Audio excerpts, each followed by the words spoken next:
Pronto, pessoal, estamos aqui começando aqui a nossa aula. Eu peço que quem for entrando na live possa estar se identificando, mandando mensagem no nosso bate-papo, para que nós possamos estar interagindo com todos vocês.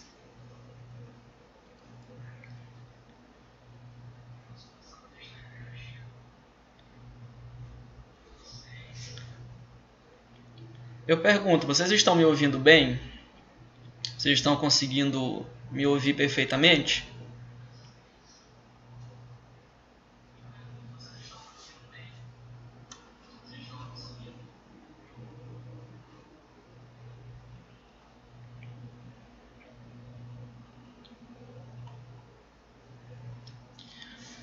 Nós estamos em uma continuação com a aula anterior.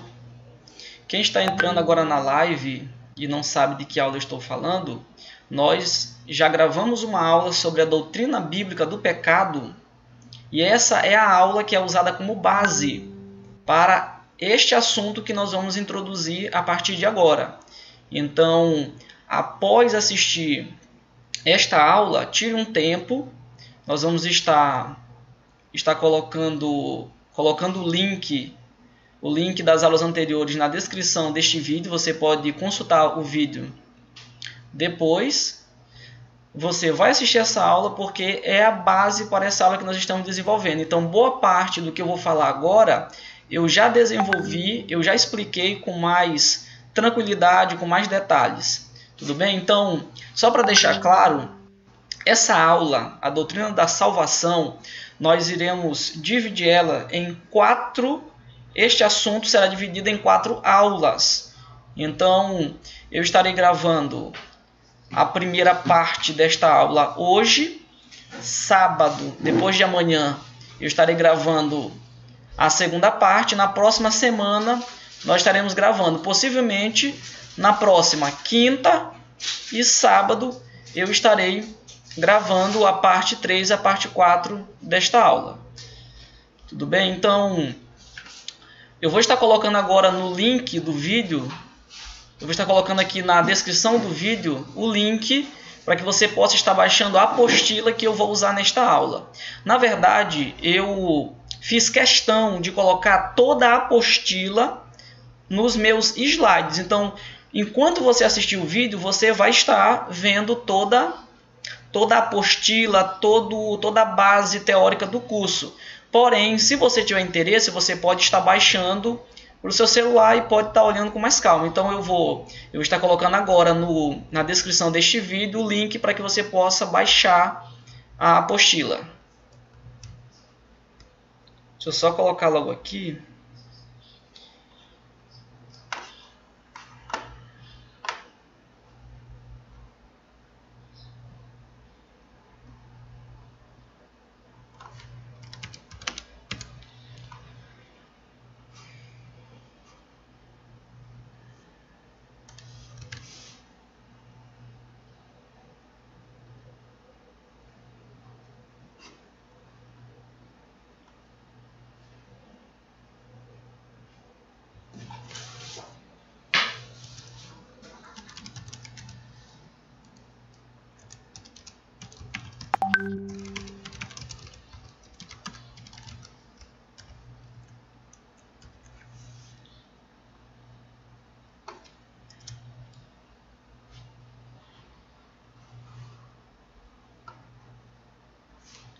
Pronto, eu acabei de colocar o link aqui na descrição desta live para que você possa estar baixando a apostila que vai ser usada como base.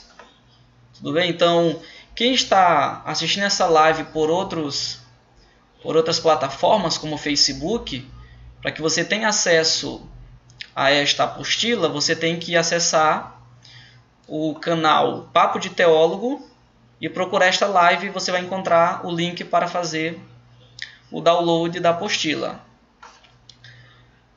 Tudo bem? Então, nós estaremos começando a partir de agora. Para quem ainda não me conhece, eu me chamo Railton Reis, Eu faço parte do canal Papo de Teólogo e nós estamos gravando uma aula para o seminário EFLOP.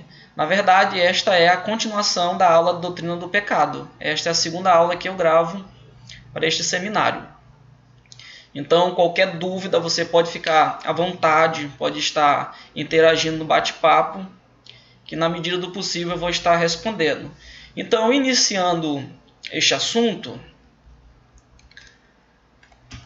eu quero falar sobre a origem da salvação. Nós percebemos a salvação, este decreto, esta decisão de Deus em salvar o homem, nós percebemos nas Escrituras, mas geralmente nós temos que nos perguntar, nós nos colocamos a nos perguntar de onde veio a salvação, o que motivou a salvação. Nós temos que perguntar e temos que olhar para a Escritura por qual motivo foi que a salvação foi dada. A decisão da salvação vem diretamente da vontade, observe bem este termo, da vontade e do caráter do Senhor. Por que eu estou dizendo isto? Porque algumas pessoas elas vão pensar que a salvação, a razão por que Deus resolveu salvar o homem, foi por causa do próprio homem. Algumas pessoas vão achar que o motivo, o que fez Deus estar motivado, o que levou Deus a resolver salvar, foram as obras dos homens, foi o homem em si mesmo. Mas na verdade não é isso que a Bíblia vai apresentar. O que a Escritura mostra é que a vontade de Deus e o caráter de Deus foi o que levou ele a querer salvar o homem. Observe, por exemplo, mas isso é um pensamento equivocado. Por que é equivocado pensar que não foi o homem que motivou Deus ao salvá-lo? Por que esse pensamento é um equívoco?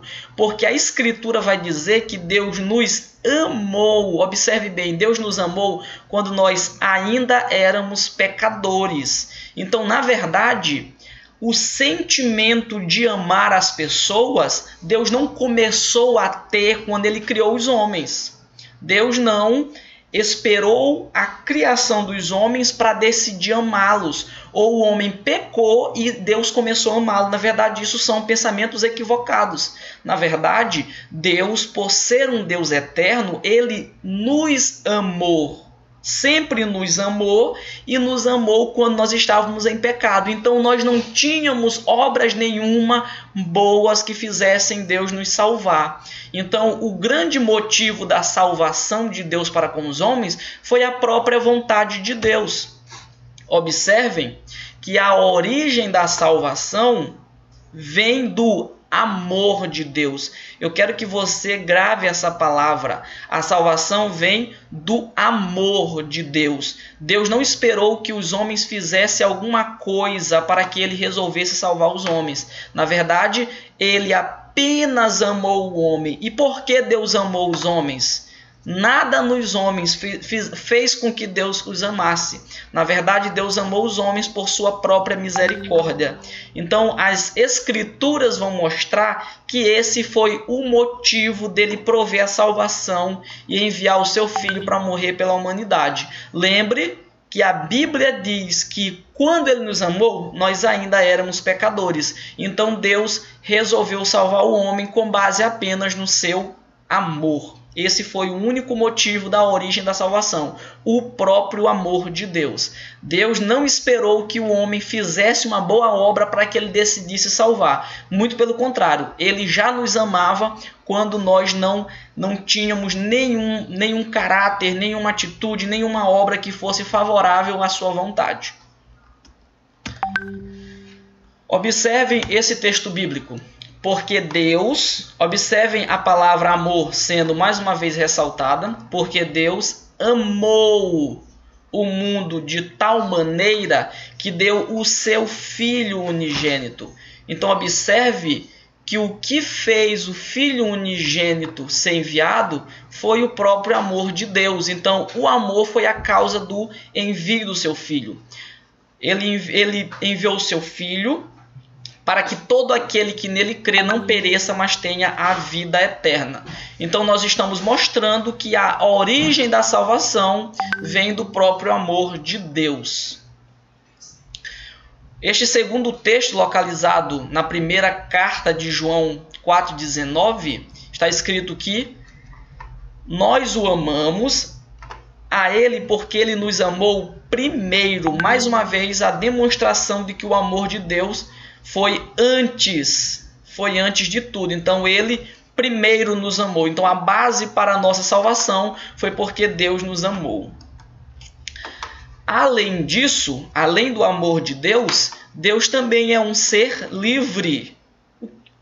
O que eu quero dizer quando eu afirmo que Deus é um ser livre? Eu estou dizendo que Deus não está preso a nenhum tipo de opressão ou nenhum tipo de pressão direta. Por Deus ser soberano, ele não estava pressionado a salvar o homem. Deus não estava sofrendo de nenhum tipo de pressão. Algumas pessoas podem pensar, por exemplo, que Deus salvou a humanidade porque ele estava pressionado de alguma forma, porque ele não suportaria de alguma forma isso. Mas na verdade nós cremos que Deus é um ser livre.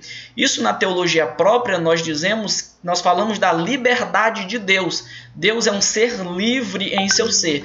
Tudo que Deus resolve fazer, ele faz por sua própria vontade. Ele não faz porque ele foi obrigado a fazer. Ele não é preso a nada. Então Deus é um ser livre e ele, por ser livre, ele pode desejar fazer as coisas que estejam de acordo com a sua vontade. Então, como Deus é um ser bom e ele é um ser livre, então ele decidiu salvar a humanidade. Ele salvou por duas bases, porque ele era bom, porque ele é um Deus amoroso e porque ele é um Deus livre. E como isso estava de acordo com a sua vontade, isso não feria nenhum atributo seu, por isso ele resolveu fazer o que? Ele resolveu decretar. O que significa decretar? Decretar é o mesmo que ordenar. Então Deus quis ou ordenou que os homens fossem salvos. Então, a partir daí, a partir do amor de Deus, a partir da sua liberdade, ele vai decretar ou decidir como a salvação vai ser ofertada para a humanidade. Então, por isso, nós podemos dizer que Deus decretou o plano redentivo para a humanidade. Agora nós veremos qual foi esse plano redentivo. Então, lembrando que se você tiver alguma dúvida, alguma coisa não ficou claro, você pode estar interagindo no bate-papo. E lembrando que quem for novo neste projeto, neste canal, pode estar se identificando no nosso bate-papo. E além disso, é interessante que você faça a sua inscrição neste canal. Na verdade, a aula anterior nós estávamos transmitindo por outro canal. Este canal aqui, ele é um canal que ele está sendo atualizado agora, então é interessante que você faça a sua inscrição, que você assine ou se inscreva nesse canal, você deixe o seu like, a sua cooperação, para que nós possamos estar produzindo mais materiais de qualidade. Tudo bem? Então vamos agora ver um pouco sobre qual foi ou quais foram os decretos de Deus para a salvação da humanidade. Falando mais sobre os decretos divinos, as Escrituras vão deixar claro que Deus não é pego de surpresa. Eu quero enfatizar isso porque muitas pessoas vão tratar Deus como se ele fosse um homem e a sua mente fosse humana também. Muitas pessoas pensam que Deus ele precisa esperar as coisas acontecer para que ele saiba do que está acontecendo. Mas na verdade a Bíblia vai mostrar que Deus não é pego de surpresa. Pois, além de ser onisciente, onisciente é a sua capacidade de saber todas as coisas, ele é eterno, ou seja, Deus não está condicionado ao tempo e ao espaço. Na verdade, Deus não precisa esperar que o amanhã chegue para que ele saiba o que é ou o que vai acontecer no amanhã. Deus está acima do tempo e do espaço. Então, na verdade, Deus não ficou sabendo que os homens iriam pecar quando eles pecaram. Na verdade, Deus não passou por isso como nós passaríamos. Na verdade, Deus já sabia que eles iriam pecar. Deus não é pego de surpresa. Como eu mencionei, ele é onisciente, ele sabe todas as coisas e ele não está condicionado ao espaço e ao tempo, ele é eterno. Por isso, desde a eternidade, já sabia ou ele já havia decretado que Jesus morreria pela humanidade. Então, muitas pessoas, quando lê esse texto que eu vou fazer menção agora, elas acham estranho como Jesus já morreu, ou o plano de que ele deveria morrer já tinha sido decretado se os homens nem tinham pecado ainda. É porque Deus, por ser eterno e ser onisciente, como ele já sabia de todas as coisas que aconteceriam, então tudo já estava certo. Deus criou os homens, como os homens eram livres, eles iriam pecar, então Deus já havia providenciado uma forma de salvação. Então Cristo morrer na cruz não é um plano B. Deus já havia decidido esse plano. Na verdade, os decretos de Deus são eternos. Então, Deus já havia decretado que Cristo iria morrer antes mesmo de criar a humanidade. Vamos ver este texto. Apocalipse 13 e verso 8. Observe como está escrito.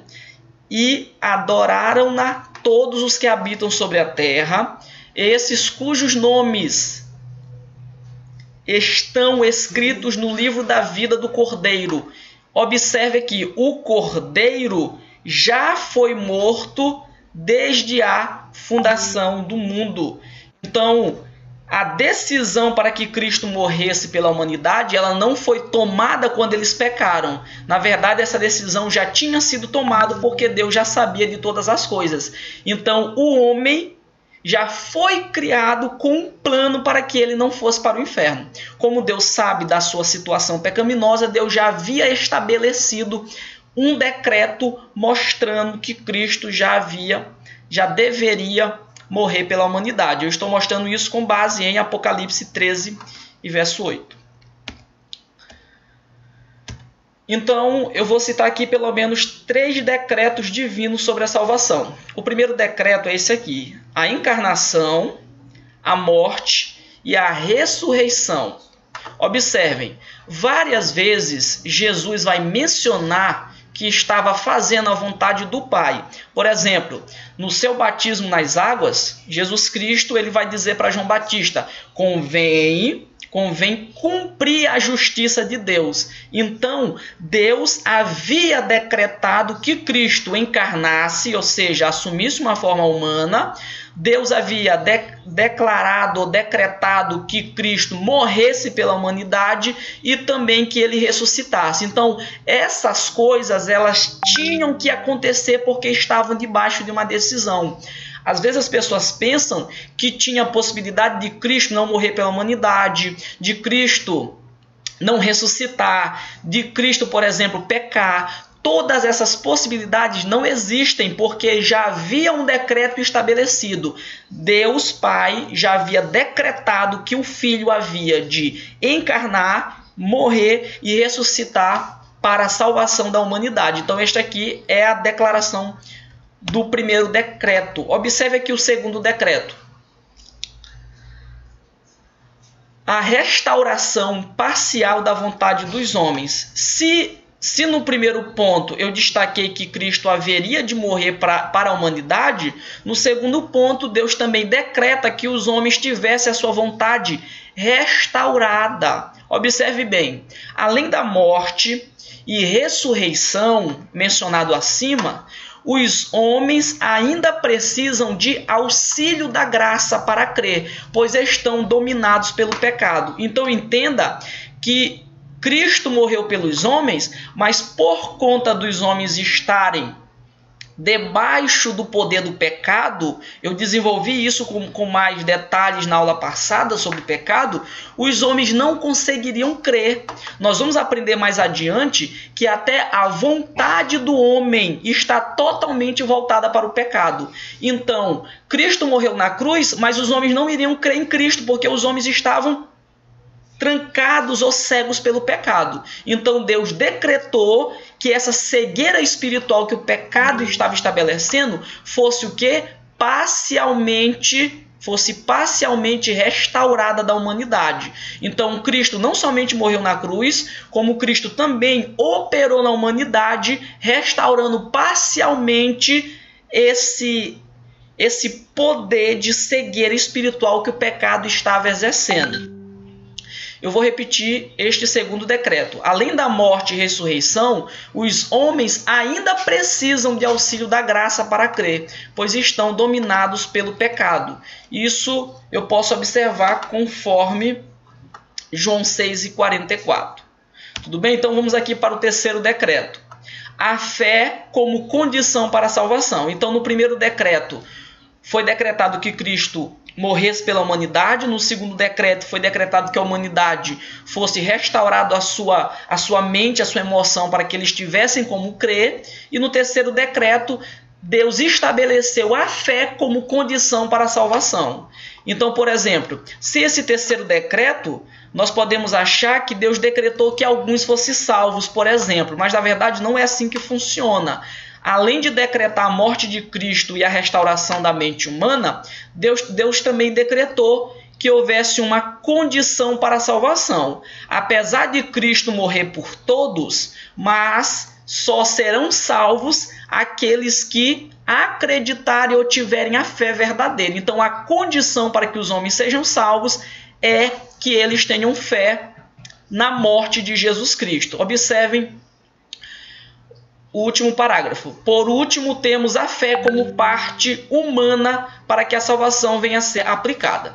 Tudo bem? Então nós encontramos isso na carta aos Efésios, capítulo 2 e verso 8. Então já aprendemos que a salvação partiu porque Deus amou a humanidade e Deus é um ser livre, pode fazer tudo conforme a sua vontade.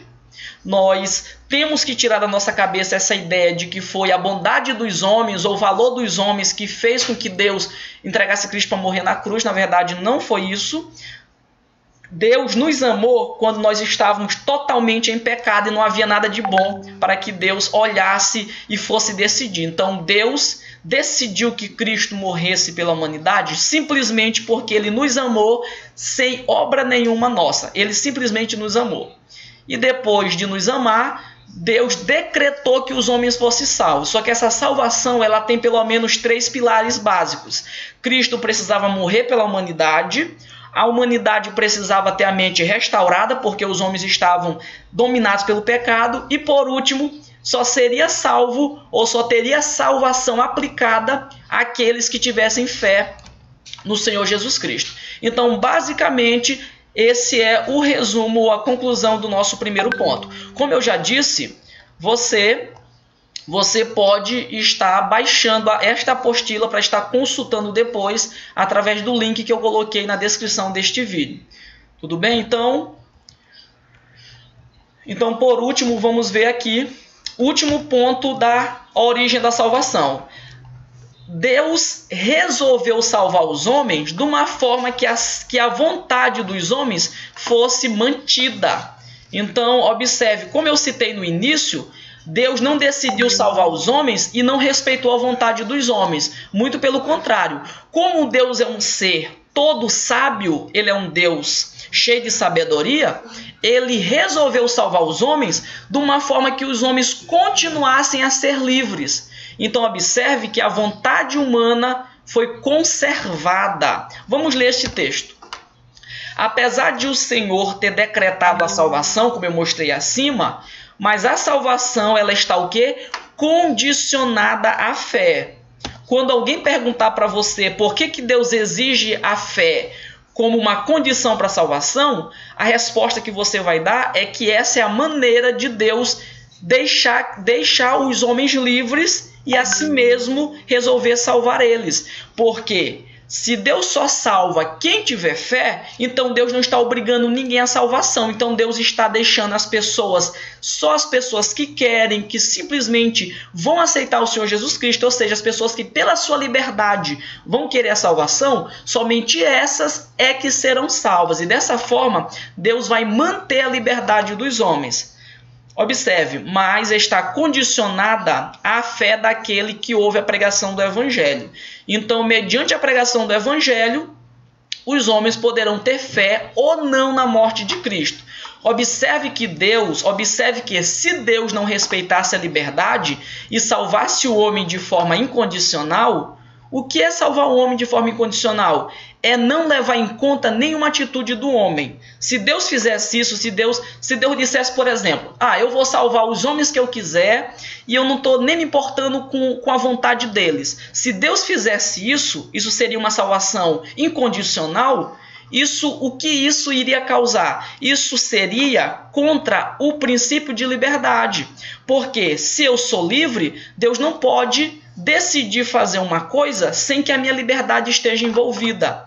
Principalmente uma coisa eterna, porque eu viverei eternamente dependendo dessa vontade de Deus. E isso se Deus agisse de forma incondicional. Porém, eu estou mostrando que a salvação não é incondicional, ela é condicionada à fé.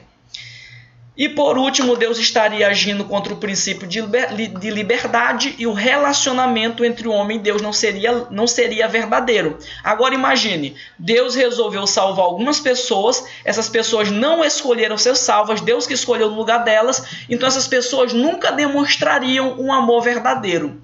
Então, por isso, para que a salvação seja completa, para que a salvação tenha os dois lados, quais são os dois lados da salvação? A vontade de Deus de salvar o homem e, do outro lado, a liberdade do homem para ser salvo. Então, para que Deus venha manter essas duas coisas, Deus decretou a salvação, mas deixou uma condição: só vai ser salvo quem tiver fé.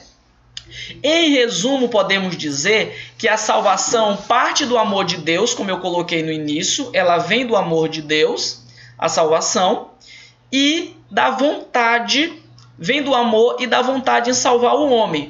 Mas a aplicação da salvação ela vai estar condicionada à fé em Jesus Cristo.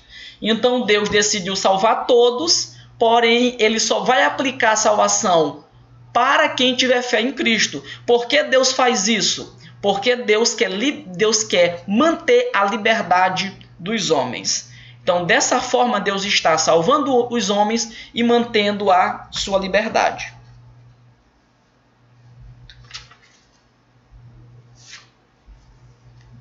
Muito bem. Foi feito duas perguntas. Por exemplo, foi perguntado... Eu afirmei, por exemplo, que Cristo não poderia pecar, porque, claro, isso iria contra o decreto de Deus. Foi perguntado, então, qual era o papel da tentação. Na verdade, você afirmar que alguém não pode pecar, isso não anula a tentação. Na verdade, a tentação é real. O que não aconteceu, não aconteceria, é Cristo ceder a essas tentações. Eu poderia dar um exemplo. Um salvo pode ser tentado, mas o fato dele não cair na tentação faz a tentação ser inválida? Não, a tentação é verdadeira, mas ele não caiu nela. Então a validade da tentação não está se a pessoa cai ou não nela.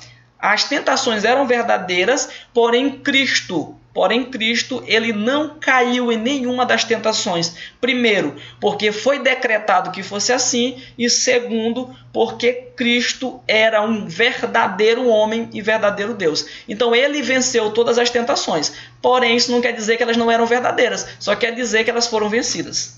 Tá bom? Então foi perguntado qual a definição de mundo em João 3:16. Fazendo menção àquele texto, porque Deus amou o mundo de tal maneira, a definição da palavra mundo ali, essa palavra cosmo, na verdade a ideia é todas as pessoas. Deus amou todas as pessoas e enviou Cristo para morrer por todas as pessoas. Porém, a aplicação dessa salvação só vai ser efetuada para as pessoas que estiverem cumprindo a condição que é a fé. Quem tiver fé vai receber a salvação como uma aplicação. Então, dizer que Deus amou o mundo inteiro e que Cristo morreu por todos, não quer dizer que todos serão salvos. Quer dizer que todos podem ser salvos. Porém, só vai ser salvo quem estiver condicionado ou quem exercer a fé para a salvação. Tudo bem? Então, vamos aqui para o nosso segundo ponto da nossa apostila.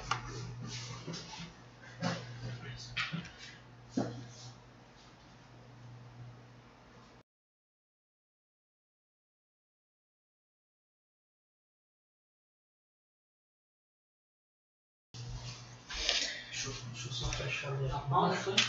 Não. Vamos lá. Vamos agora para o segundo tópico da nossa apostila.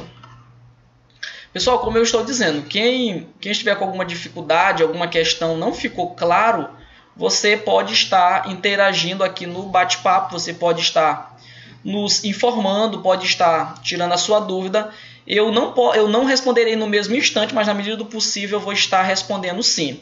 Então, nós já aprendemos que a decisão de salvar o homem partiu de Deus e com base no amor de Deus. Agora nós iremos falar sobre o porquê que Deus precisou salvar os homens. Por que os homens não conseguiram se salvar, por exemplo? Vamos ler esse texto. Leia comigo, por favor.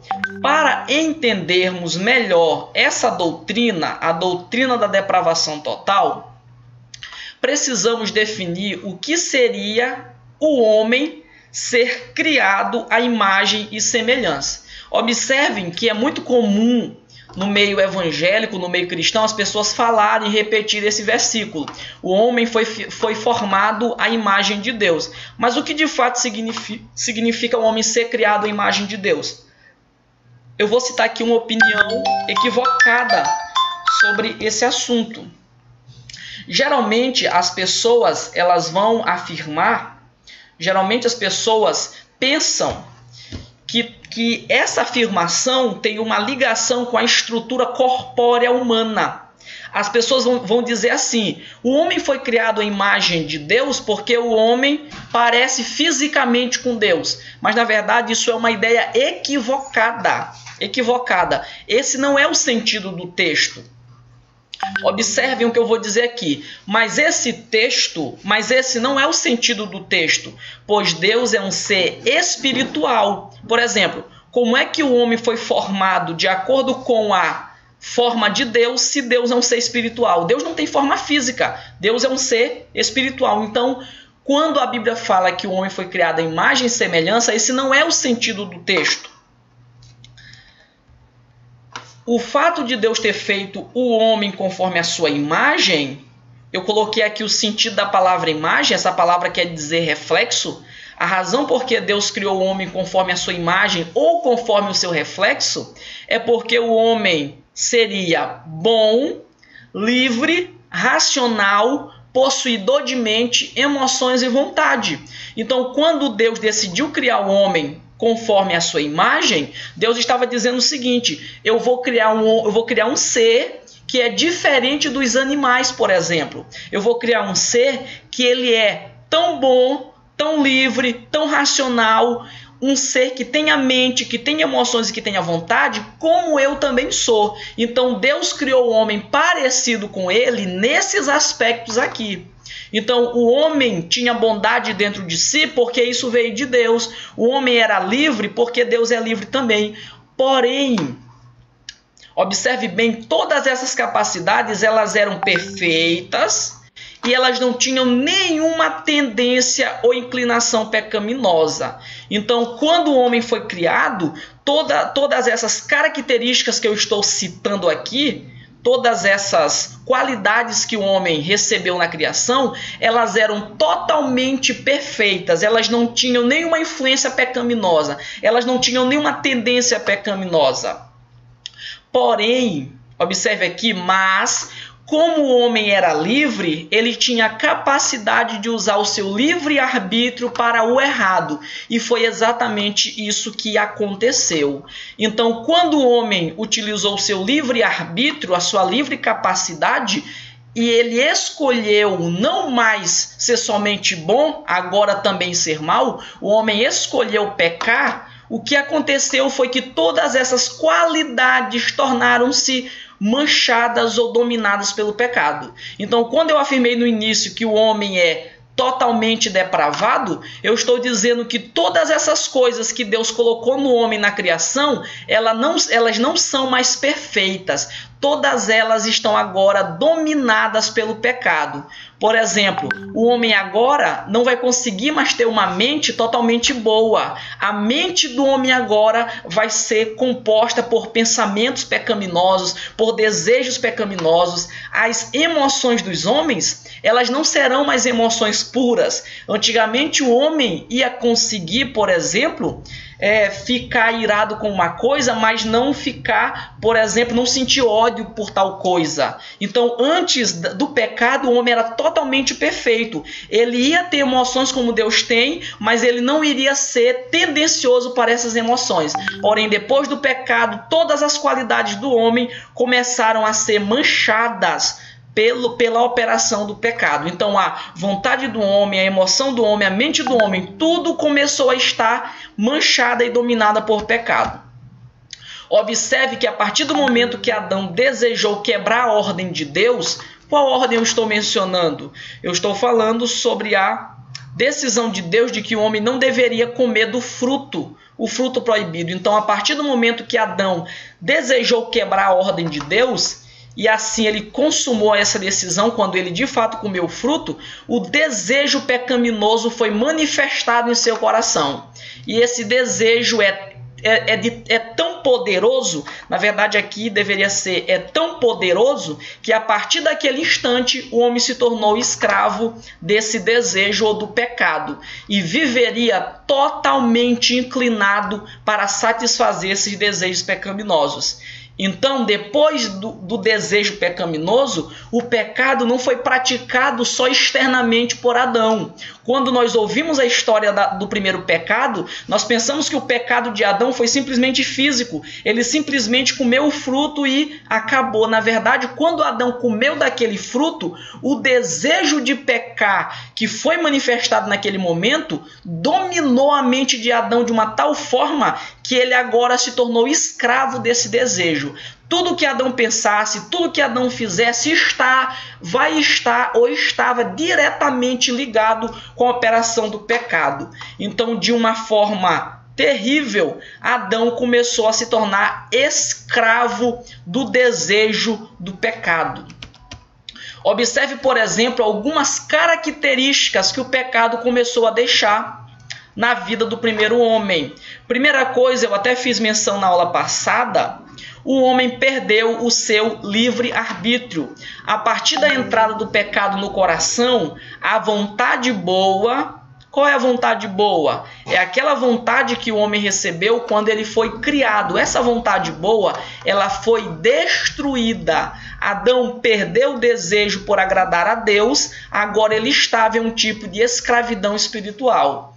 Então perceba que Adão tinha uma vontade que sempre estava o levando a servir a Deus. A partir do pecado, as vontades de Adão deixaram de ser boas. A vontade que Adão tinha de servir a Deus acabou imediatamente. Adão, que antes tinha a vontade boa e poderia ter a vontade má, agora só tem a vontade do pecado dentro da sua vontade. Adão agora só tem vontades pecaminosas. Adão agora nunca mais vai servir a Deus se Deus não fizer alguma coisa para alterar essa vontade pecaminosa. Observe este texto. Em Efésios capítulo 2, do 1 ao 5, vai estar escrito que os homens estão mortos em delitos e pecados. Ou seja, por que o texto diz que os homens estão mortos em delitos e pecados? A ideia é dizer que eles não percebem, não veem, não ouvem, não sentem nada de bom relacionado a Deus. Mesmo que Deus exista, que Deus tenha uma vontade, o pecado vai bloquear totalmente a capacidade que o homem tinha de perceber a vontade de Deus. Então essa vontade que Adão tinha no início, ela foi totalmente bloqueada pelo poder do pecado. Além disso, como a vida agora é para satisfazer o desejo pecaminoso, eu estou fazendo menção depois da queda, o homem agora se afastará de Deus de tal forma que as coisas de Deus perderão valor. Então, por exemplo, você pode perceber hoje que as pessoas, a humanidade de forma geral, ela está tão envolvida em pecado que em todo canto alguém fala da vontade de Deus. Tem uma igreja pregando, tem um programa de televisão, tem algum programa na internet, tem um livro, em todo lugar tem alguma coisa falando da vontade de Deus. Mas percebam que os homens não se importam com isso, é como se isso não fosse algo real.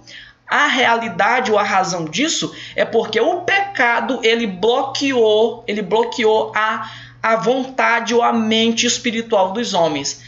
Deus não ficou mais fraco, na verdade o homem ficou dominado pelo pecado. Então, se Deus não operar revertendo essa situação, nenhum homem vai conseguir crer para a salvação, porque ele não vai nem se importar com a salvação, porque a sua vida é para satisfazer o desejo pecaminoso.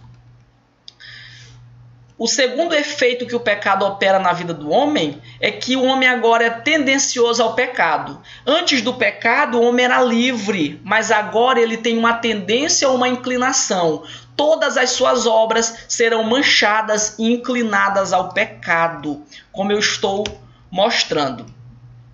Então, para resumir esse segundo ponto, para fechar agora o segundo ponto, que eu estou demonstrando porque o homem ficou depravado, a palavra depravado é o mesmo que alguém dominado por algo ou alguém imoral. O homem é imoral depois do pecado porque a sua vida toda é voltada para a imoralidade do pecado. Todo pecado é uma imoralidade diante de Deus. Então, o homem tornou-se imoral diante do Senhor. Então, para resumir, o homem encontra-se totalmente afastado de Deus, totalmente afastado. O homem não vai ter vontade nenhuma para com Deus. E a vontade do homem agora é uma vontade pecaminosa. E então Deus e sua vontade sem a capacidade em si mesmo de mudar essa situação. Então o homem está afastado de Deus e não tem capacidade nenhuma para mudar essa situação. Por exemplo, homem nenhum pode dizer assim. Por exemplo, digamos que eu esteja falando isso para alguém que ainda esteja dominado pelo pecado. A pessoa diga assim: a partir de hoje eu vou deixar de ser dominado pelo pecado. Isso não é possível pela própria força humana. Deus precisa operar. Então é por isso que eu estou falando que o homem não tem capacidade de mudar por si mesmo, pois até a vontade do homem ela é voltada para o desejo de pecar. Além disso, o homem nesse estado está dominado pelos demônios. Primeiro eu mostrei que o pecado está dominando os homens, e depois que o pecado dominou os homens, os demônios começaram a dominar os homens também. Você vai ver isso, por exemplo, quando Paulo vai escrever Efésios 2, ele vai dizer que antes os salvos andavam segundo a potestade, ou seja, os demônios. As pessoas andavam de acordo com a vontade dos demônios antes de serem salvas. Por quê? Porque o pecado, depois de aprisionar os homens, deu liberdade para que os homens começassem também a ser agora dominados pelos demônios. Portanto, o homem ele não vai conseguir crer nem na pregação do evangelho porque a sua mente está bloqueada. Então aqui eu estou terminando o segundo ponto da nossa apostila. Agora eu vou estar falando sobre a graça preveniente. Entenda bem que eu estou fazendo um link. Primeiro eu mostrei por que Deus decidiu salvar o homem. Agora eu estou mostrando por que o homem precisa ser salvo. O que nós já aprendemos? Nós aprendemos que o homem precisa ser salvo porque ele está tão preso ao pecado que ele não tem forças para conseguir se salvar. Então o homem precisa que Deus o ajude. Nós aprendemos que o homem está debaixo de uma servidão espiritual para o pecado que ele não tem condições nenhuma. Então o homem precisa da ajuda de Deus. Agora nós iremos aprender de que forma Deus ajuda os homens a conseguir crer no evangelho. Porque eu estou dizendo que o homem não consegue crer no evangelho por si mesmo, porque a sua mente está bloqueada. Então o que Deus fez para reverter esse bloqueio espiritual que o pecado causou? Qual foi a operação de Deus? Agora nós estaremos aprendendo sobre a graça preveniente. A graça ou a forma que Deus, para reverter essa atuação do pecado na mente dos homens. Muito bem, então, como eu estou reafirmando aqui, se você está chegando agora, você pode estar baixando o link da apostila na descrição deste vídeo e também, por gentileza, se inscreva neste canal. Papo de Teólogo é um canal recente, ele tem alguns vídeos, mas fazem muito tempo, é um canal que estou atualizando. Você se inscrevendo, você vai estar apoiando este canal, você vai estar me apoiando e vai poder contribuir para que eu possa produzir mais conteúdo relevante para a sua vida, tá bom? Então você também pode estar ativando o sininho, esse sininho vai garantir que você seja notificado todas as vezes que eu lançar um novo conteúdo. Então, dito isto, vamos aprender agora sobre a graça preveniente. Como observamos na doutrina da depravação total, os homens encontram-se tão presos no pecado que nem conseguem crer. Eu já expliquei isso. A vontade dos homens, a mente dos homens está bloqueada para a vontade de Deus. O pecado bloqueou a mente humana para as coisas de Deus. Então o homem está tão preso que ele não vai conseguir nem crer. Ele não vai conseguir nem desejar, nem pensar nas coisas espirituais para a salvação. Na verdade, pensar em sua salvação é um assunto que nem passaria pela mente dominada pelo pecado e pelos demônios. Esse assunto é tão sério que até a capacidade de pensar que ele precisa ser salvo, essa capacidade não existiria na mente do homem se Deus não operasse de alguma forma. Então, por exemplo, você pode estar me ouvindo e pode dizer assim: ah não, mas quando eu não era salvo ou quando eu não servia Jesus Cristo, eu pensava assim na minha salvação. Você estava pensando em sua salvação não porque a sua mente estava lhe levando a fazer isso pela sua própria vontade. Muito pelo contrário. Era Deus que estava revertendo a operação do pecado na sua mente. O livre-arbítrio que foi perdido quando o pecado dominou Adão começa a ser restaurado na mente dos homens quando Deus começa a usar a sua graça preveniente. Então esse desejo que você começou a crer, na verdade foi uma operação de Deus. Então, vamos ler aqui a parte de vermelho. Então, além de prover a salvação por meio de Jesus Cristo, observe, além de Deus enviar Cristo para morrer na cruz, Deus ainda precisava atuar. Olha só, Deus ainda precisava atuar para que o homem tivesse a capacidade de crer no Evangelho. Então, o pecado nos afetou de uma maneira tão grave que se Cristo só morresse na cruz, nós não iríamos ser salvos, porque nós não iríamos crer. Não é porque faltasse algo em Cristo, é porque faltava algo em nós. Então, além de Cristo morrer na cruz, Deus ainda operou com a sua graça, nos levando até a capacidade de crer. Ou seja, Deus tocou na nossa mente e restaurou parcialmente a nossa capacidade de crer nas coisas espirituais. Essa palavra preveniente, a palavra que eu citei acima, essa palavra preveniente vem de algo que é anterior. Ou seja, quando nós falamos de graça preveniente, nós estamos falando de uma graça que vem antes. Ou seja, antes de quê? Antes do homem crer. Na verdade, o homem só conseguiu crer no Evangelho porque Deus operou antes. Então, Deus precisa operar antes da nossa fé para que nós possamos ter fé na verdade. Então, a graça preveniente é algo que é anterior e também pode ser chamado de graça precedente ou graça preparatória. Portanto, é a ação de Deus de libertar a mente ou a vontade do pecador para que ele possa ter a capacidade de crer no Evangelho. Então, nesse sentido, ele tem o seu livre-arbítrio parcialmente restaurado. Tudo bem? Certa vez eu conversava com um companheiro, um amigo meu, sobre esse assunto. Eu estava afirmando para ele que os homens perderam o livre-arbítrio depois do pecado, e ele disse para mim que ele não acreditava que isso fosse verdade, porque quando ele ouviu a pregação do Evangelho, ele creu no mesmo instante. Só que eu estava afirmando para ele que, na verdade, ele conseguiu crer não é porque ele nasceu com livre-arbítrio, é porque o livre-arbítrio dele foi restaurado parcialmente, ou seja, a graça de Deus operou na mente dele e na mente de todos os homens, fazendo com que todos os homens tivessem a capacidade de crer. Então, essa capacidade de acreditar no evangelho que nós temos e que outras pessoas têm, não é nossa, foi Deus que colocou ou restaurou a nossa mente. Então, eu quero citar aqui a opinião de um dos maiores nomes do arminianismo na atualidade, que é o Dr. Roger Olson. Vamos aprender aqui com o Dr. Roger Olson sobre esse assunto. Observem o que ele falou. Os arminianos ou outros sinergistas, só para explicar aqui, quem não sabe o que é um sinergista, sinergista é uma pessoa que acredita que a salvação inicia em Deus, mas depende de alguma forma do homem, ou seja, Deus quer salvar, mas o homem precisa crer.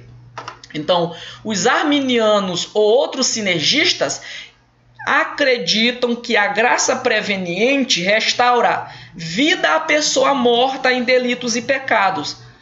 O que eu acabei de falar, observe bem.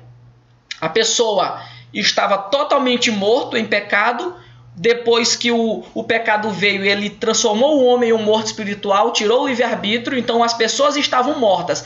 O que Deus faz? Além de enviar Cristo para morrer na cruz, Deus também concede vida para essa pessoa que está morta em delito e pecado. Todavia, ela não os força a aceitar a misericórdia de Deus. Não é porque Deus está concedendo a capacidade de crer que eles vão ser obrigados a crer. Então eles não são obrigados a crer. Na verdade, Deus exige o arrependimento e a fé para que eles venham ser salvos, ou a conversão. Assim, na teologia arminiana... Mas o que é teologia arminiana? Teologia arminiana é o nome que se dá para os ensinos que um pastor chamado Jacó Armínio organizou. Jacó Armínio não inventou, ele apenas organizou e ensinou. Ensinou o quê? Ensinou que o homem precisava crer para que ele fosse salvo.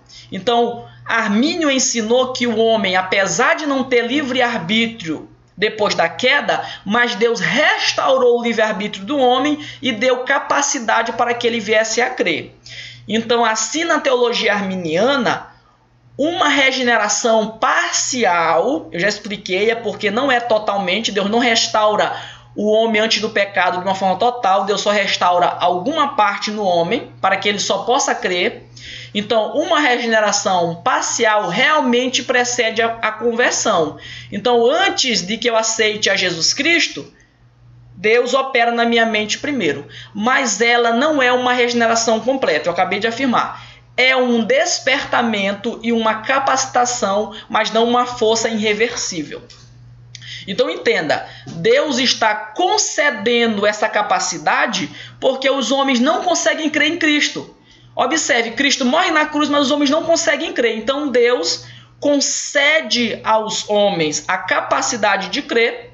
E assim, porém, Deus não está obrigando ninguém a crer. Deus está apenas concedendo a capacidade.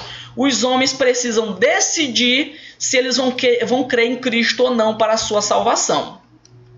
Tudo bem? Então eu vou citar aqui alguns textos que provam essa doutrina. Eu não vou estar lendo todos os textos. Eu vou... por exemplo, agora eu peço que você faça um print da sua tela, porque eu não vou estar lendo todos esses textos.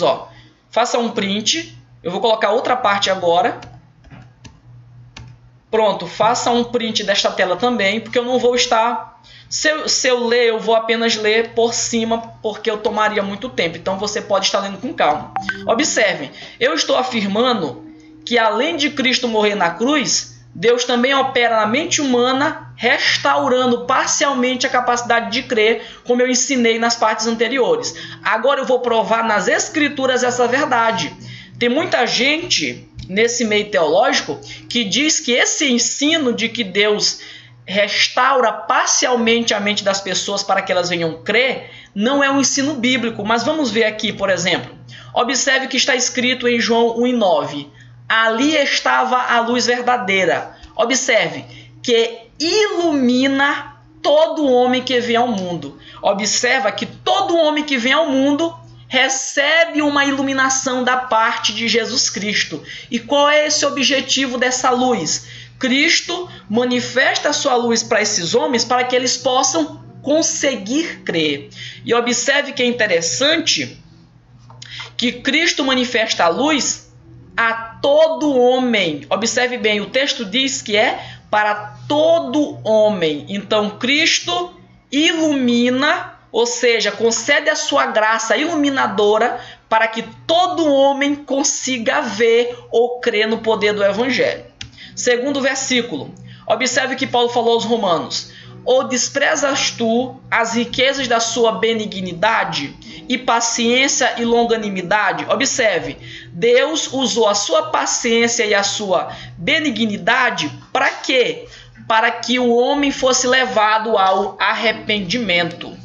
Tudo bem? Então observe que Deus opera constantemente na humanidade para que ela se arrependa e para que ela não fique sempre dominada ou cega pelo pecado.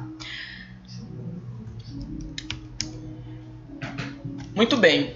Vamos ler esse próximo texto. Observe, os textos que eu estou pulando, você pode fazer print da tela e ler depois. Ninguém pode vir a mim, observa bem, ninguém pode aceitar a Cristo como Salvador ou ir até Cristo se o Pai que enviou Cristo não trouxer.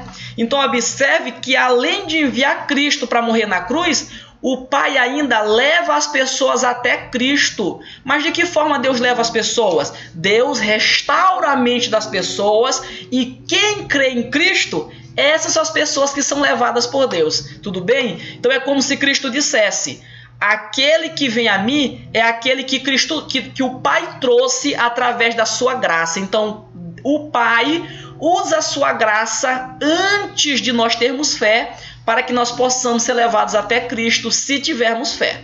Tudo bem? E eu, quando for levado da terra, todos atrairei a mim. Perceba que Cristo está dizendo que ele vai atrair toda a humanidade. Agora nós temos que nos perguntar, como é que Cristo vai atrair todos se os homens estão cegos no pecado? Então Cristo precisa tirar essa cegueira. Então ele só vai atrair os homens se os homens tiverem como ser atraídos. Então eles vão ser atraídos porque Cristo vai restaurar a sua mente. Observe que está escrito em Atos 16:14. Está escrito que o Senhor abriu o coração de uma determinada pessoa para que essa pessoa venha acolher as coisas que Paulo dizia. Então, se Deus não abrisse o coração dessa pessoa, aquilo que Paulo dizia não ia passar de meras palavras. Como essa pessoa estava cega pelo pecado, Deus veio, tirou a cegueira do pecado e essa pessoa conseguiu acolher aquilo que Cristo dizia. Mas observe, essa pessoa não acolheu o que Cristo dizia porque o Pai obrigou ela a acolher. Não, ela acolheu porque quando a sua mente foi aberta, ela quis acolher essas coisas. Tudo bem? E por último está escrito que a graça salvadora de Deus foi manifestada a todos os homens. Observe bem. Então, além de Cristo morrer na cruz, ele manifesta a sua graça a todos os homens, levando todos os homens a terem a capacidade de crer. Observe bem, eu não estou dizendo que por Deus restaurar a mente de todos os homens, todos vão ser salvos ou todos vão crer. Não, acreditar é algo que cabe à condição humana. Eu poderia, por exemplo, dar um exemplo aqui para vocês. Digamos que você tenha encontrado, por exemplo, um objeto em algum lugar e você diga para essa pessoa que você encontrou e ele não acredita de maneira nenhuma. Aí você leva essa pessoa até o lugar, mostra o objeto para ele, ou seja, você deu todas as evidências e condições para ele crer. Agora ele só vai acreditar se ele quiser. Então a capacidade de acreditar é algo que depende da condição humana. Muitas das vezes você vai dar todas as evidências, mas mesmo assim ele não vai crer. Então crer é uma coisa que depende do próprio homem. O que Deus fez? Deus deu a capacidade de crer. Agora crer depende dos homens. Quem crê, como está escrito em Efésios 2:8, vai ser salvo pela graça. Muito bem, então como eu já disse, a salvação ela é a graça preveniente, essa graça que Deus restaura a mentalidade do homem antes dele crer, ela é universal. Eu não vou ler aqui para me tomar tempo. Então Deus não restaura a mente de poucas pessoas ou só de um grupo escolhido. Na verdade, Deus manifesta a sua graça para todos os homens. Ele ilumina todos os homens. Agora, como eu já falei, depende agora do homem crer ou não nessa verdade. Além de ser universal, nós temos que nos perguntar, mas quando é que essa graça é aplicada sobre o homem? Qual é o momento que Deus opera essa graça na vida do homem? E a explicação é que Deus usa a pregação do Evangelho para operar essa graça na vida dos homens. Então, o instrumento que Deus usa para restaurar a mente humana é a pregação do Evangelho. Vamos ler aqui. O meio pelo qual a vontade é restaurada, a vontade do homem é restaurada, é através da pregação do Evangelho.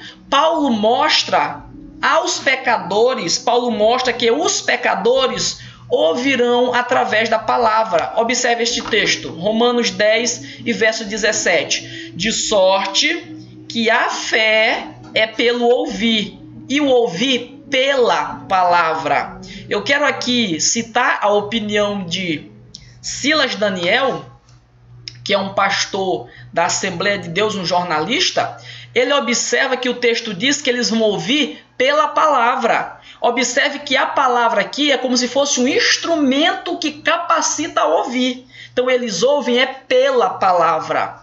Então Deus utiliza a pregação do Evangelho para que as mentes possam ser abertas. Eu poderia dar um exemplo. Digamos que uma pessoa tenha vivido muito tempo no adultério, por exemplo. Aí ele estava cego pelo pecado, não havia nada de ruim nisso, não ficava triste com isso. Em um determinado momento, alguém expressou a vontade de Deus, alguém pregou para essa pessoa. E o que aconteceu? Essa pregação abriu a mente dela e mostrou para ela que isso era errado. O que acontece a partir de agora? Essa pessoa vai decidir se ele vai acreditar na verdade do Evangelho ou se ele não vai. Mas a mente dele foi aberta para essa realidade. Então Deus não deixou ele no pecado. Deus abriu a mente dele pela pregação do Evangelho. Então a pregação do Evangelho é o instrumento para que a mente dos pecadores seja restaurado para entender ou para o aceitar. Além disso, o Espírito Santo vai usar o conteúdo da pregação para convencer o pecador de sua realidade espiritual. Observe este texto aqui. E quando ele vier, falando do Espírito Santo, ele vai convencer o mundo do pecado, da justiça e do juízo. Aí você tem que se perguntar, o que será que o Espírito Santo vai usar para convencer as pessoas? Qual será a base desse convencimento? E a explicação é que ele convencerá através da pregação do Evangelho. As pessoas conhecerão a realidade do pecado através da atuação do Espírito Santo por meio da pregação do Evangelho. Então, os homens pregam o Evangelho e o Espírito Santo faz com que essa pregação destrave a mente das pessoas para que elas consigam crer. Então, o Espírito Santo convence elas do pecado, da justiça e do juízo. Tudo bem? E uma próxima verdade sobre a graça preveniente é que ela é irresistível, como eu estou mostrando. Não é porque Deus restaura a mente de todo mundo que quem tiver a mente restaurada vai crer no Evangelho. Não. As pessoas vão ter a mente restaurada, às vezes vão chorar, tem pessoas que vão se lamentar, tem pessoas que vão ver a realidade do seu pecado, mas mesmo assim vão decidir ficar no pecado. O que aconteceu? Foi o Espírito Santo que não operou? Foi a pregação que não foi boa? Não, na verdade a mente dele foi aberta, foi restaurada, mas ele resistiu, porque aqui é a capacidade humana. O homem precisa crer ou resistir à pregação do Evangelho. Quem crê vai ser salvo, ou seja, quem crê vai ter a sua vida totalmente restaurada pela pregação do Evangelho, e quem rejeitar vai ficar apenas com essa operação na sua mente, mas ele não será salvo. A Escritura vai mostrar textos em que as pessoas resistem a essa atuação. Você pode consultar João, você pode consultar, por exemplo, na verdade, esses textos eles vão ser usados posteriormente. Na verdade, o que você, por exemplo, pode consultar é quando, por exemplo, Estevão, quando ele está pregando, ele vai dizer que aquelas pessoas estão resistindo ao Espírito Santo, ou seja, resistindo à graça preveniente. E além disso, Paulo vai dizer que as pessoas não devem apagar ou resistir à atuação do Espírito Santo. Tudo bem? Então, ela é resistível. Não quer dizer que quem tiver a sua mente restaurada não consegue resistir. Não. Pode ser resistido, porque dessa forma o homem não seria mais livre. Muito bem. Então, por que é interessante saber que Deus restaura a mente da pessoa? Imagine que depois de aprender que o homem está totalmente depravado, você vai evangelizar. O que você vai pensar? Eu estou perdendo meu tempo. Porque se essa pessoa está com a mente bloqueada, independente do que eu fale, ele nunca vai conseguir crer. Então, quando eu sei que Deus restaura a mente da pessoa através da pregação do Evangelho, então o evangelismo torna-se mais eficaz e eu tenho mais certeza que eu vou ter algum benefício, eu vou conquistar alguma pessoa para essa pregação. Então, quando eu aprendo que Deus restaura a mente dos pecadores, isso faz com que a pregação seja mais firme. Observe, por exemplo, o evangelismo ele fica sem sentido se Deus não restaurasse a mente dos homens. A própria ordem para que os crentes evangelizem o mundo somente tem sentido se os ímpios forem capacitados por Deus para terem condição de crer. Então observem isso. Se Deus não restaurasse a mente, por que ele mandou evangelizar o mundo? Ele só mandou evangelizar o mundo porque as pessoas têm capacidade de crer. Então nós podemos concluir, vamos concluir agora este ponto, podemos concluir que a atual condição do homem, ele precisa da graça de Deus em todos os sentidos, inclusive para crer. Portanto, Deus em sua infinita graça capacita de forma geral todos os homens para que estes possam crer no Evangelho. Então, meu amigo, da próxima vez que você for orar, agradeça a Deus porque a graça preveniente restaurou a sua mente e você conseguiu crer. Você não acreditou porque você tinha uma mente boa, porque a sua mente estava livre. Muito pelo contrário, você só conseguiu crer porque Deus operou na sua mente, fazendo com que você venha a crer. Tudo bem? Então, agora eu vou responder aqui algumas perguntas que vocês estão me fazendo. Como eu falei, eu não consigo responder na mesma hora, mas na medida do possível nós iremos responder sim. Vamos ver aqui. Na verdade, o Valteir Pacheco já fez perguntas aqui, é porque eu acabei respondendo sem fazer menção do nome dele, Valteir Pacheco, um amigo que nós temos. O Yuri está fazendo uma pergunta, Júlio César está fazendo uma pergunta, esse aqui é o pastor Júlio César, e o Jailson Martins está fazendo uma pergunta também. Então vamos responder aqui. Pronto, mais uma pergunta do Alisson Diniz. Muito bem, a primeira pergunta de Júlio César, sempre as perguntas de Júlio são difíceis demais de responder. Vamos ver aqui, a pergunta de Júlio César. A pergunta é o seguinte: em Romanos capítulo 7, Paulo está falando sobre ele mesmo ou sobre outra pessoa. Essas palavras falam de alguém convertido ou não? Na verdade, Esta pergunta está fazendo menção a um capítulo muito debatido em Romanos, que aparentemente você pensa que Paulo está falando sobre ele, depois parece que Paulo não está mais falando sobre ele. Então eu aconselho vocês a lerem esse capítulo. E na minha opinião, Paulo não está falando sobre ele.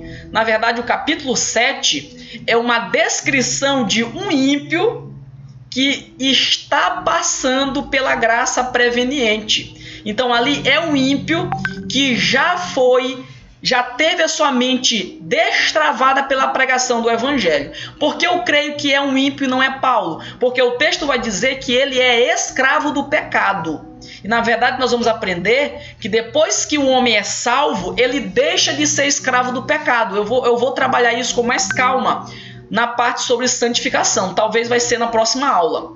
Mas assim, em resumo, o que eu posso dizer é que não é Paulo e é um ímpio que está passando por um processo de convencimento. É por isso que ele vai dizer que ele quer fazer a vontade de Deus e não consegue. Então é um ímpio que está tendo a sua mente restaurada. Tudo bem, meu amigo pastor Júlio César? Respondido? Pode botar aí o joinha no bate-papo. Vamos ver aqui o que o Jailson Martins perguntou. Se o homem é escravo do pecado, como explicar que alguns homens tiveram a iniciativa de se reconciliar com Deus? Por exemplo, ele citou aqui Abraão, Abel, Moisés e Enoque. Na verdade, isso está de acordo com o que eu estou ensinando. Estes homens, eles eram escravos do pecado, só que eles receberam a graça preveniente de Deus e eles aceitaram essa graça preveniente. A diferença é que a graça preveniente ela não vai operar da mesma forma com que ela opera no Novo Testamento, porque você tem uma pregação mais clara. Por exemplo, observe o caso de Abraão. Deus chamou Abraão. Quando Deus chama Abraão, Deus está restaurando a mente de Abraão. E observe o que aconteceu. Abraão poderia dizer: não, Deus, eu não vou para onde o Senhor está dizendo. Ele poderia dizer: isso é uma loucura da minha cabeça. Mas não, quando Abraão teve a sua mente restaurada pela palavra de Deus, o que Abraão fez? Ele acreditou. Então todos os homens que acreditaram nessa graça que estava restaurando eles, tiveram as suas vidas transformadas. Então, por exemplo, Abraão, Moisés, Abel, Enoque, todos esses homens aceitaram ou acreditaram na operação da graça preveniente. Por exemplo, é o contrário de Caim. Você vai ver que quando Caim está prestes a pecar, Deus vai até Caim e diz: olha, Caim, o pecado está na tua porta. Ou seja, Deus estava usando a graça preveniente para restaurar a mente de Caim e mostrar para ele a sua situação. Mas Caim resistiu à graça de Deus e se envolveu em mais pecado. Tudo bem, Jailson Martins? Espero ter respondido. Muito bem, o Yuri perguntou: por que Deus pôs a árvore do conhecimento no jardim, sabendo que o homem pecaria? Foi para prová-lo? Como eu falei no início, Deus, por ter criado homens livres, a liberdade do homem tinha que ser real em algum sentido. Por exemplo, Yuri, deixa eu citar um exemplo aqui para você. Se eu tenho, por exemplo, uma pessoa, eu coloco uma pessoa dentro de um quarto e eu digo assim para ela: você é livre para ir para onde você quiser. E se eu não deixar a porta aberta, por exemplo, ao invés de deixar a porta aberta, eu tranquei a porta e levei a chave, essa pessoa não é livre de verdade. A liberdade dela acabou quando eu tranquei a porta.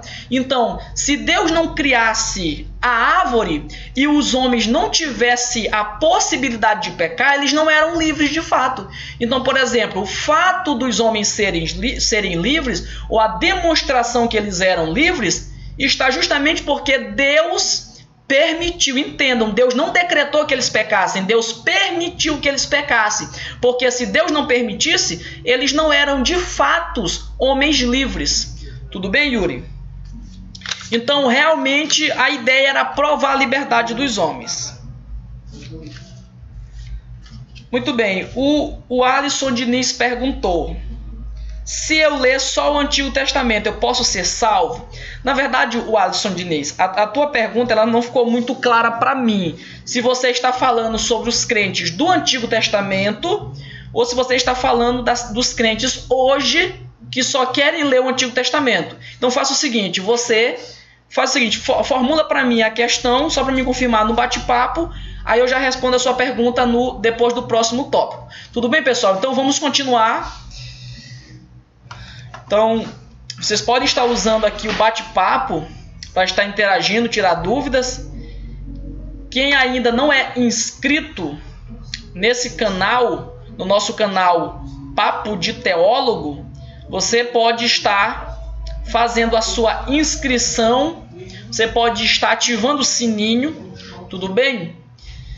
E se você gostar dessa live, você já deixa o seu like para que essa live seja recomendada para outras pessoas. Além disso, eu quero fazer assim um pedido muito especial para quem está assistindo esse vídeo. Compartilhe o nosso canal, compartilhe este conteúdo. Como nós somos novos, nós estamos agora começando, tanto o seminário EFLOP, ele está dando os seus primeiros passos agora, quanto este canal.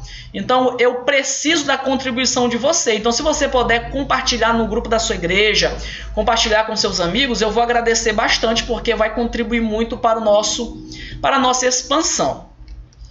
Tudo bem, então assim, eu já disse que a salvação vem de Deus, eu já disse que o homem precisa da salvação porque ele está depravado pelo pecado. Eu já disse para você que além de Cristo morrer na cruz, Deus restaura a mente do homem, revertendo parcialmente a depravação total. E agora eu vou falar sobre o meio que Deus usa para que os homens possam ser salvos. Agora eu vou explicar em mais detalhes a pregação do Evangelho. Qual é o papel da pregação do Evangelho na salvação dos homens? Tudo bem? Quem está chegando agora, eu recomendo você esperar o fim da live para que você possa estar assistindo, porque nós já estamos praticamente no final da nossa live. Então, você já perdeu muito conteúdo. Então, a live ficará gravada, você pode estar assistindo o começo dela depois. Então, vamos agora falar um pouco sobre a pregação do Evangelho. Esse é o meio pelo qual o Senhor esclarece a realidade espiritual das pessoas e os convida a viver uma nova vida. É através da mensagem do Evangelho que a cegueira espiritual ou a morte espiritual é parcialmente restaurada. Eu não vou explicar mais essa questão, porque eu já expliquei na graça preveniente, só que assim, a graça preveniente ela só é aplicada através da pregação do Evangelho. Então, se a igreja do Senhor não pregar, as pessoas não terão a sua mente restaurada. Você vai perceber, por exemplo, em Romanos capítulo 10, que Paulo diz que Paulo faz uma pergunta: como crerão se não há quem pregue? Então a pregação vai ser o instrumento ou a ferramenta para que os homens possam ter a sua mente restaurada.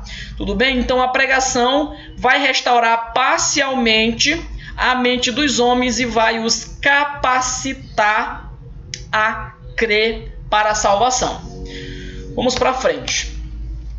Então, como eu já disse, o chamado para a salvação é universal. Aquilo que eu disse, Deus chama todas as pessoas para a salvação. Deus não chama só alguns. Por exemplo, o poder da restauração da mente não é dada só para alguns. Deus dá para todas as pessoas. Deus restaura a mente de todos. Ou seja, qualquer pessoa que ouvir a pregação do Evangelho pode ter a sua mente restaurada. É interessante você perceber como a pregação do Evangelho é importante. Se nós não pregarmos o Evangelho claramente, os homens não terão a sua mente restaurada. Então, conforme vários textos da Escritura, Deus está convidando todos para a salvação. Por isso, capacita a humanidade pela graça preventiva. Vamos ver aqui alguns textos. Na verdade, eu vou fazer como ainda há pouco. Tira o print agora desta tela. Vamos lá. O primeiro texto que eu quero citar é este. Observe que Jesus Cristo vai convidar todas as pessoas. Vinde a mim todos. Observe que Cristo está convidando alguns poucos, mas está convidando todos. Vinde a mim todos os que estáis cansados e sobrecarregados. Observe, esse cansaço e essa situação de estar sobrecarregado é uma descrição da vida de pecado. Então Cristo está convidando todo mundo que está oprimido pelo pecado para receber alívio espiritual para com ele. Então o chamado do evangelho é para todos. Segundo, olhai para mim e sereis salvos, vós todos os confins da terra. Observe que Deus está falando de todos. Olhai para mim, vós todos. Ele não está falando para alguns. Ele não está falando apenas para a igreja, por exemplo. Está falando para todas as pessoas. Todos os que olharem para ele com sinceridade vão ter a sua vida restaurada. E por último, 1 Timóteo 2:4, que quer que todos os homens se salvem e venham ao conhecimento da verdade. Observe que o desejo de Deus é que todos se salvem. Observe, esse é o desejo de Deus, mas Deus condicionou o seu desejo. Porque as pessoas, quando lêem esse texto, eles dizem assim: mas se Deus quer, por que todos não são? A vontade de Deus é uma vontade condicionada. O texto não está informando diretamente, mas você percebe isso ao longo da Escritura. Então a ideia seria essa: Deus quer que todos sejam salvos de acordo com a condição que ele colocou, que é a salvação pela fé, e venham ao conhecimento da verdade. Então percebam que Deus coloca a pregação do evangelho para todos. Como eu já falei, a graça preveniente, ela vem antes da fé. Na verdade, eu só consigo ter fé porque Deus primeiro restaurou minha mente e depois eu consegui crer. Então eu não vou ler este ponto. Muito bem, então aqui eu estou falando sobre a importância da pregação do evangelho. Então, se primeiro eu aprendi que Deus opera através da sua graça, capacitando os homens a crer, então o instrumento que Deus usa para capacitar os homens é a pregação do evangelho. Então, enquanto a igreja pregar, pessoas terão a sua mente restaurada e poderão crer. Tudo bem? Então eu vou estar passando aqui para o nosso próximo ponto. Vamos falar agora sobre a conversão. Eu já falei sobre a origem da salvação, eu já falei acerca da depravação do homem, eu já falei acerca da graça preveniente, eu já falei acerca da pregação do evangelho e agora eu vou falar sobre o papel ou como o homem vai se converter. Até agora eu estou falando daquilo que Deus está fazendo para que o homem seja salvo. Até aqui tudo que eu falei são as vontades e as operações de Deus. A partir de agora eu vou falar sobre o que o homem tem que fazer ou o que acontece na vida do homem depois que ele é salvo. Tá bom? Tudo bem? Então, a partir de agora eu vou falar mais sobre o lado humano ou o lado da operação de Deus para com os homens.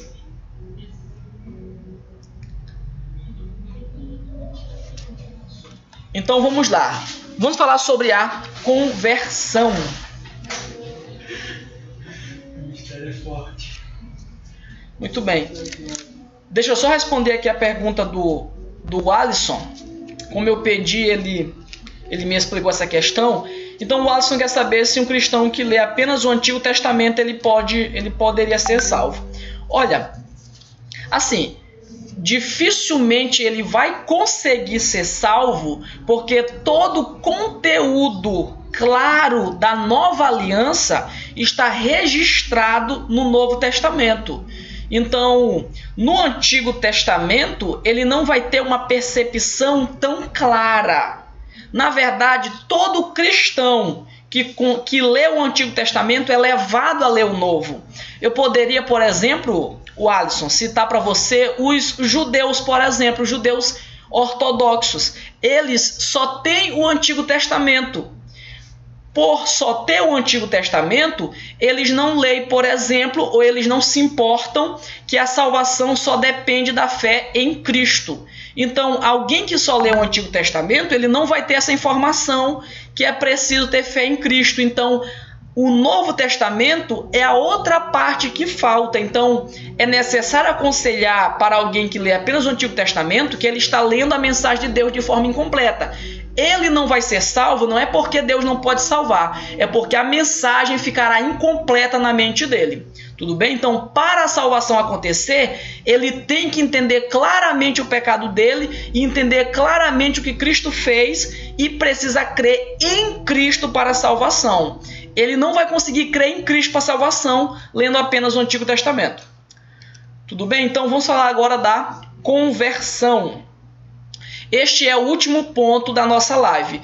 Depois deste ponto, eu vou estar encerrando esta live, depois deste ponto, e você poderá estar assistindo a nossa segunda aula sobre a salvação no sábado, neste mesmo horário. Então, quem está chegando agora, nós começaremos no sábado, nesse mesmo horário. Então, nós estamos começando em torno de 7h30 até 9 horas. Tá bom? Então, eu vou parar agora, eu vou só explicar este ponto da conversão e continuarei no próximo sábado, tá bom? Então, não esqueça de baixar a nossa apostila que está na descrição deste vídeo. Então, o que é a conversão? A palavra conversão, olha só, a palavra conversão, ela é comum na mensagem cristã, ou seja, uma palavra que aparece muito, uma palavra muito corriqueira. Ela é muito comum e ela tem ideia de uma mudança da antiga vida para uma nova vida. Então, quando a Escritura, quando a Bíblia fala que os homens têm que se converter, o que ela está dizendo é que eles precisam mudar a sua vida atual por uma nova vida que Cristo está oferecendo. Ou seja, deixar de viver voltado só para o pecado e começar agora a viver voltado para Cristo. Então isso é conversão. Observe, o passo principal que o ouvinte da mensagem do Evangelho precisa efetuar é crer. Então, o passo necessário para a conversão é crer no que você está ouvindo. Lembra do que eu falei? Deus restaura a sua mente, mas quando você ouvir a pregação do Evangelho, você tem que crer nessa pregação. Então, crer na pregação do Evangelho, sinceramente, é o passo principal para que alguém tenha uma nova vida. Observe que a sua atual vida é sem sentido, ou seja, a pregação do Evangelho vai mostrar isso, que a atual vida é sem sentido, e por isso ele precisa de um novo rumo, e aceitando a Jesus, ele terá esse novo rumo, esse novo sentido. Então a pregação do Evangelho vai te apontar a Cristo e vai mostrar que a tua vida hoje não tem sentido. Se você crer nessa verdade, você terá a sua vida totalmente restaurada. Se não, você continuará da mesma forma. Observe, por exemplo, que o estudioso Millard Erickson, um famoso doutor da teologia, ele observa que o cristão ele passa pela conversão, que é o passo em que você transforma a sua vida, o passo que você dá para uma nova vida, e durante essa conversão você fará várias outras mudanças, ou seja, serão várias outras conversões, tudo bem? Pois a maior mudança será rejeitar a antiga vida e durante a caminhada outras mudanças vão aparecer. Então a primeira grande mudança que alguém faz é deixar de crer que a sua vida é uma vida boa e suficiente para ele. Quando ele começa a crer assim, ele já começa a mudar a sua mentalidade. E a partir daí, ele começará a ter sua vida toda mudada. Vamos ver, por exemplo, alguns textos. Faça o print, por exemplo, deste texto aqui. Eu não vou ler ele para ganhar mais tempo. Vamos ler, por exemplo, este texto. Olha só o que o texto afirma. Desperta tu que dormes. Ou seja, ele está dormindo para com Deus, dormindo para a vontade de Deus. Desperta tu que dormes, levanta-te dentre os mortos e Cristo te iluminará. Ou seja, Cristo te dará luz para uma nova vida. Então, toda pessoa que acredita na mensagem de Cristo receberá luz para a sua vida. Observe o próximo texto. Arrependei-vos, pois, e convertei-vos. Então percebam que o primeiro passo para que você tenha uma vida mudada, uma vida convertida, eu já disse, convertido é o mesmo que mudado, é arrepender-se da vida que você está levando. Toda pessoa que arrepende da vida que está levando, ele começa a entrar no estado de mudança. Vamos ler esse texto. A conversão é um único aspecto, observe, a conversão é um único aspecto, mas ele é formado por dois fatores inseparáveis. Quais são os fatores? O arrependimento e qual é o segundo fator? A fé. Podemos dizer em linhas gerais que o arrependimento, que é o primeiro aqui, é a rejeição das antigas práticas. Por exemplo, quando eu sei que eu me arrependi da minha vida, é quando eu olhar para a vida que eu estou tendo e começar a não desejar mais ela. A partir do momento que eu começar a rejeitar essa vida, não querer mais ter ela, eu estou entrando no processo de arrependimento. E segundo, quando é que eu tenho fé? Quando eu agora confio que Jesus Cristo, só Ele tem a nova vida que eu preciso para a minha total satisfação. Então ele precisa confiar em Jesus como a única forma de se ter uma vida justa e completa. Então é muito simples. Você pregou o evangelho para alguém. Primeira coisa, essa pessoa acreditou no evangelho? Se ele acreditou, ele vai começar a não desejar mais a mesma vida que ele estava tendo. Se ele fez isso e ele aceitar Cristo como o novo sentido da vida dele, como o dono da vida dele, então essa pessoa se tornou agora alguém novo, alguém mudado ou alguém convertido. Tá bom? Então a diferença de arrependimento para fé basicamente é esse. Arrependimento é quando eu não desejo mais a mesma vida e fé é quando eu começo a crer nas palavras de Cristo.